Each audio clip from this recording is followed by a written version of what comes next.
Hola a todos, espero que estén muy bien y espero que estén llevando este semestre de la mejor manera posible y ojalá que sin tanta carga académica. En el caso del día de hoy, como equipo de ayudantes hicimos estas ayudantías solidarias correspondientes a la segunda unidad, que es la Escuela de Chicago, donde ojalá de manera lo más breve posible podamos repasar un poco de las perspectivas de George R. Park y un poco de Louis Verde en lo que concierne a la ciudad. Primero que todo, les quiero pedir también perdón por no poner la cámara, pero es que estoy un poco enferma y tengo problemas un poco con mi cámara, así que bueno, sin más preámbulos, vamos a lo que nos compete. Primero que todo, para esclarecer un poco los postulados teóricos, es importante recaer en las bases de Chicago, un poco lo que habíamos estado hablando en clase, al inicio de esta ciudad, para recordar. En este contexto de la Escuela de Chicago, las personas están viendo frente a sus propios ojos suceder diferentes procesos de modernización, ya sea porque están ocurriendo migraciones en masa, desde una industria que se toma por completo la ciudad de manera muy rápida, o ya sea porque todo está cambiando de manera muy acelerada y hay demasiada heterogeneidad en la ciudad. Por ende, la ciudad, valga la redundancia, se transforma como en un escenario perfecto para estudiarlo en conjunto con cómo las personas se van transformando. También en tanto articulan estas, sus vivencias, emociones, significados y las perspectivas que tienen del mundo.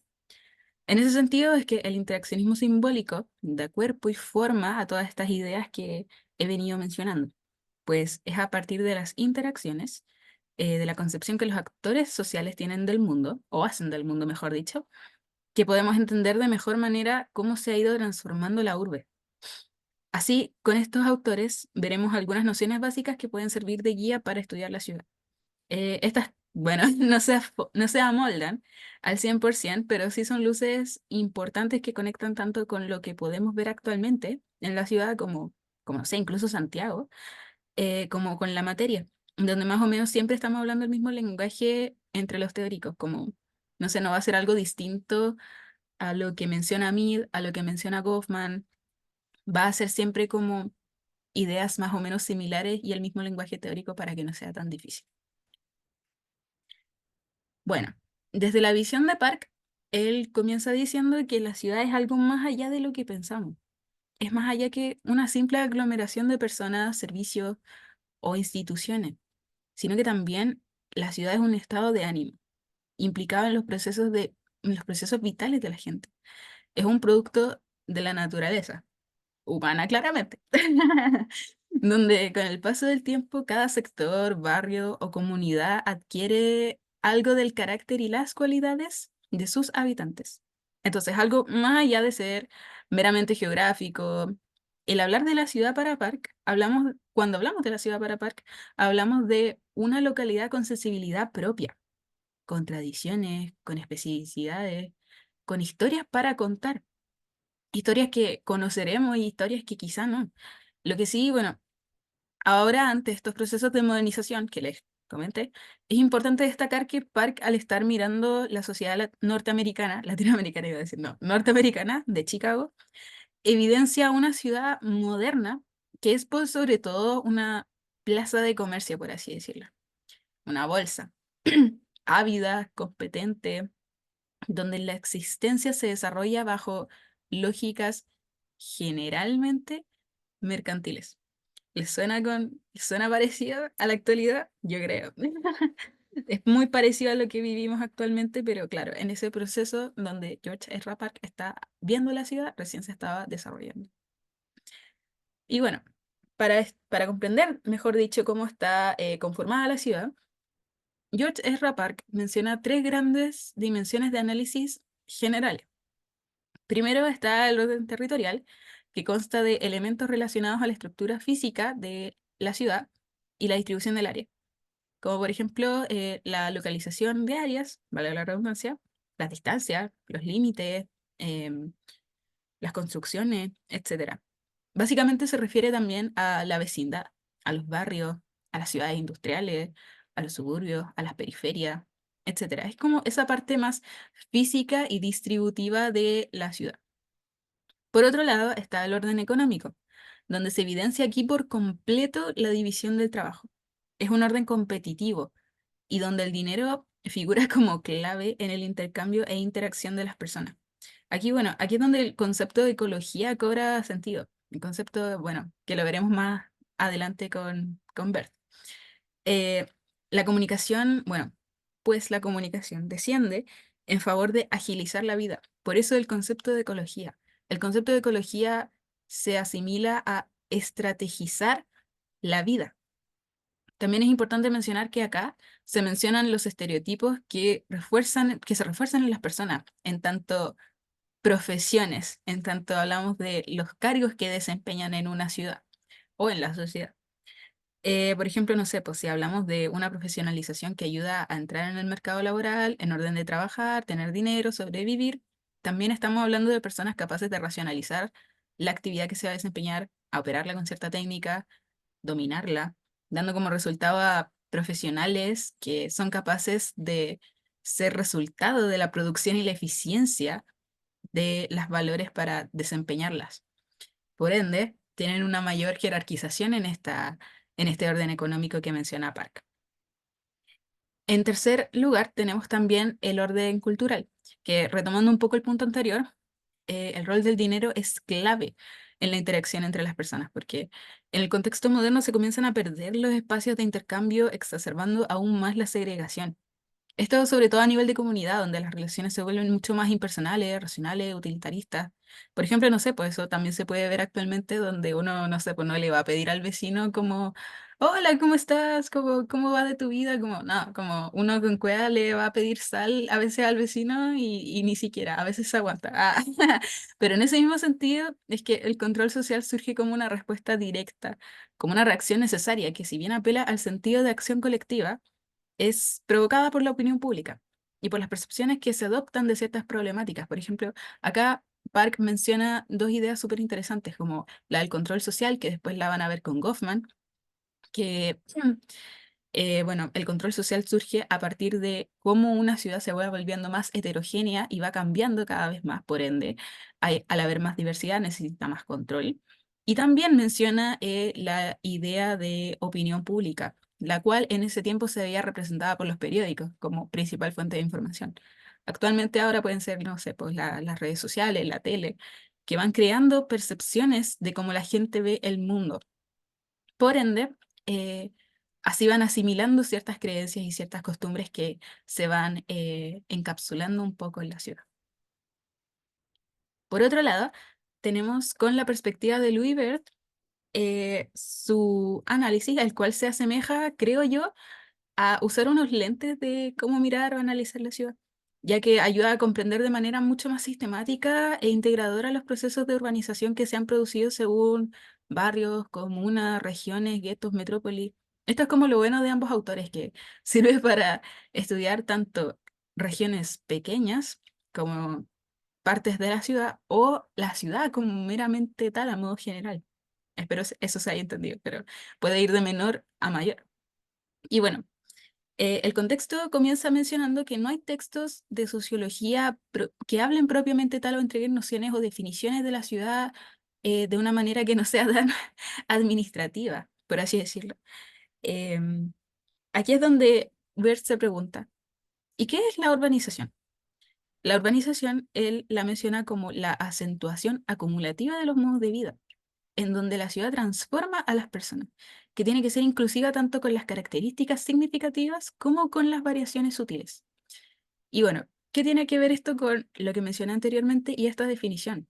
Acá Berth hace el énfasis en decir que la sociología necesita vincularse con la ciudad de manera que necesita ser abierta, necesita estar siempre al tanto de lo que sucede en la ciudad y de notar esas pequeñas variaciones o esos grandes cambios para estudiar la ciudad.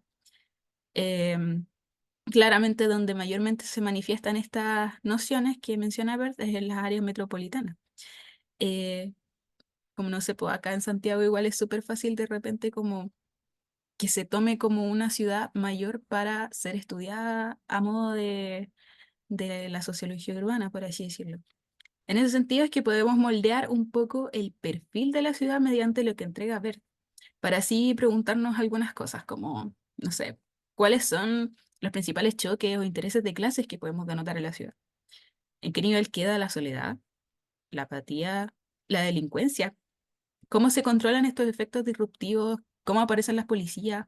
Bueno, todo esto según Bert menciona que, tal como lo decía anteriormente, la sociología aquí en la ciudad tiene que tratar de descubrir nuevas o no formas de acción y organización social que emergen de las grandes cantidades de individuos heterogéneos. Por ejemplo, acá con la perspectiva ecológica que menciona Bert y que mencioné anteriormente, tenemos un énfasis en la especialización de trabajo, en la diferenciación de modos de vida y hay, por ejemplo, no sé, una débil comunicación.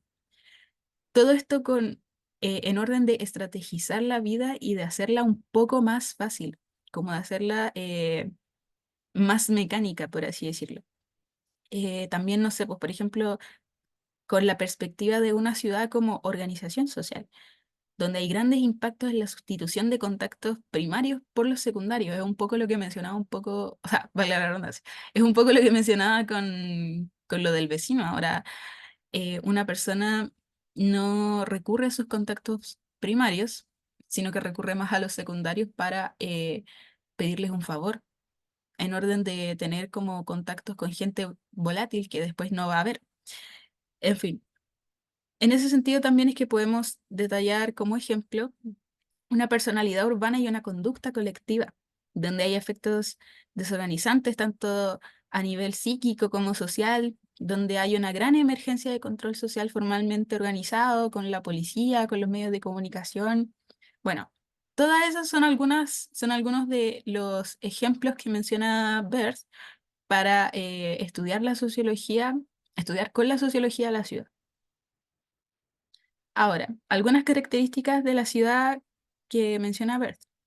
Primero que todo, la ciudad muestra una clase de heterogeneidad súper grande, donde la población no puede ser enteramente explicada por las leyes de las grandes cantidades ni nada, sino que dado que la población de la ciudad no se reproduce por sí misma, la ciudad ha sido un crisol de razas, gente, cultura, bases, eh, lo más favorable posible para que sea como un mosaico de personas y cosas.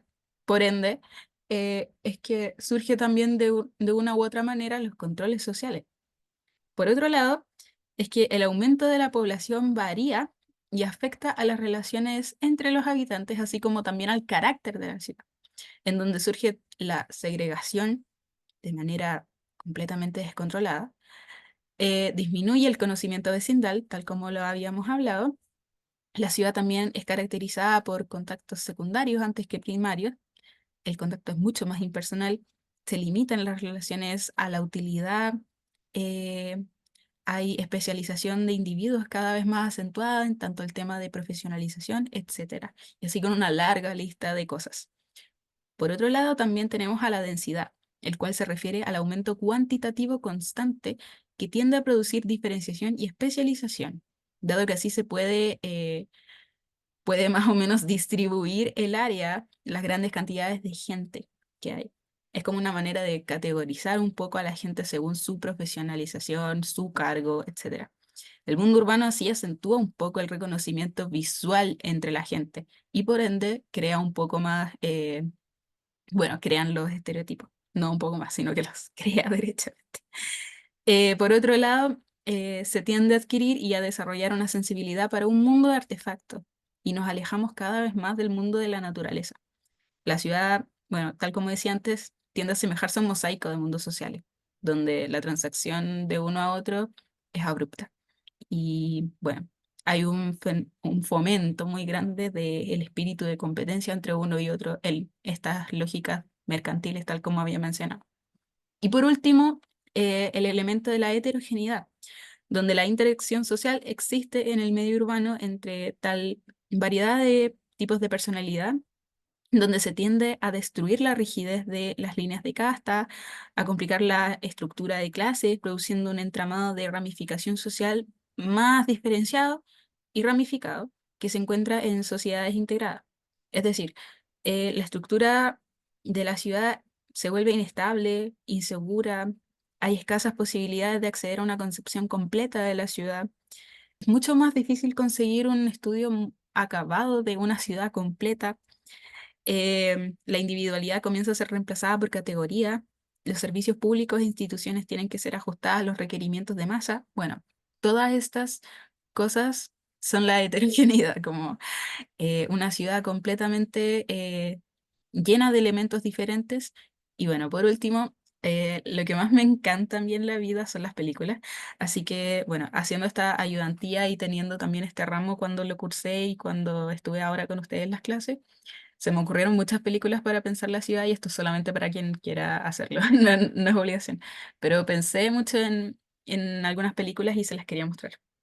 La primera es Licorice Pizza de Paul Thomas Anderson. La segunda, Perdidos en Tokio de Sofía Coppola. Valparaíso, mi amor de Aldo Francia. Todo sobre mi madre de Pedro Almodóvar. La Quimera de Alice Rohrwacher. El odio de Matthew Kassovitz. Daguerrotipos o cualquier otra película de Áñez Bardá. Y por último, y mi favorita personal, El Eclipse de Miguel Ángelo Antonioni, perteneciente a la trilogía de El malestar en el mundo moderno, por si alguien se anima a verlas. Solo para profundizar un poco esta unidad y para distracción, distensión.